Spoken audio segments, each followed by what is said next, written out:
N'hésitez pas à liker la vidéo pour nous encourager. Et si vous êtes nouveau sur la chaîne, abonnez-vous et activez la cloche de notification pour ne manquer aucune de nos prochaines vidéos. Bon, en fait, les amis, comme vous le savez, demi-finale de la Coupe du Monde à Doha, France et la Maroc, le président sera dans les tribunes. Emmanuel Macron fait des allers-retours pour assister au match double, un déplacement express qui suscite la polémique dans les couloirs de l'Assemblée nationale. Pour plus de détails, on va écouter ceci. France-Maroc, le match est aussi diplomatique. Oui, on se demande qui a conseillé au président Macron de se rendre à Doha pour ce demi-finale.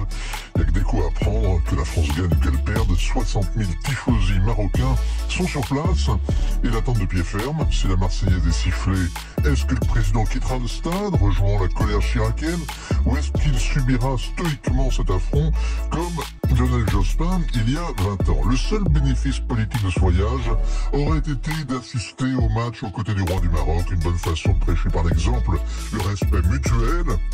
Sauf que Mohamed VI n'ira pas ce soir à Doha. Il ne l'a jamais envisagé. Quand les Lions de l'Atlas se sont qualifiés, divine surprise, il s'est montré comme Monsieur Tout-le-Monde, avec un petit drapeau marocain à la main, mais le souverain ne se déplace pas pour une demi-finale. Et surtout, il n'a aucune raison de faire plaisir à Emmanuel Macron. Ces deux-là n'ont rien en commun, à part le jet ski. C'est peu pour aller loin. D'ailleurs, ils ne vont nulle part ensemble. Mohamed VI n'a pas franchi la porte de l'Élysée depuis 6 ans.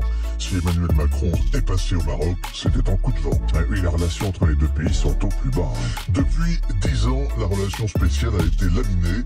Il y a d'abord eu la préférence marquée de François Hollande pour l'Algérie. En ça comme en tout, il voulait faire le contraire de Nicolas Sarkozy. Il a donc misé sur Abdelaziz Bouteflika pour tourner la page de la guerre. Les généraux algériens y ont mis le holà. Le ressentiment colonial assure leur fonds de commerce. Emmanuel Macron s'est bercé des mêmes illusions avec les mêmes résultats.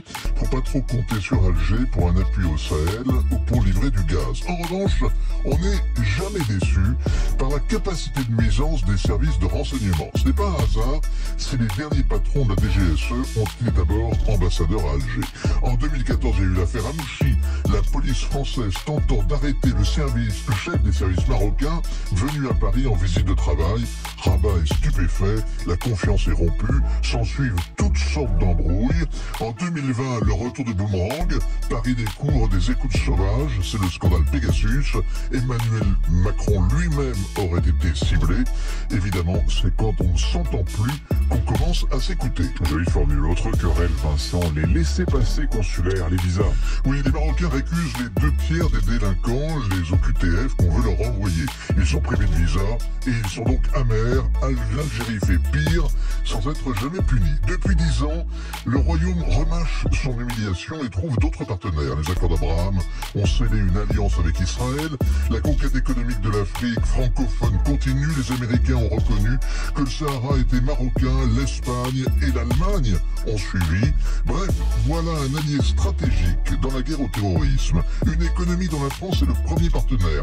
Un pilier de la francophonie. Un vieux pays comme le nôtre. La nation d'où provient 1 million de résidents en France, que l'on tient à distance, comme si la France avait trop d'amis. Il n'y a pas besoin de jouer le match, les diplomates l'ont déjà perdu. Les amis, c'était ça. Abonnez-vous, activez aussi la cloche de notification pour ne pas louper aucune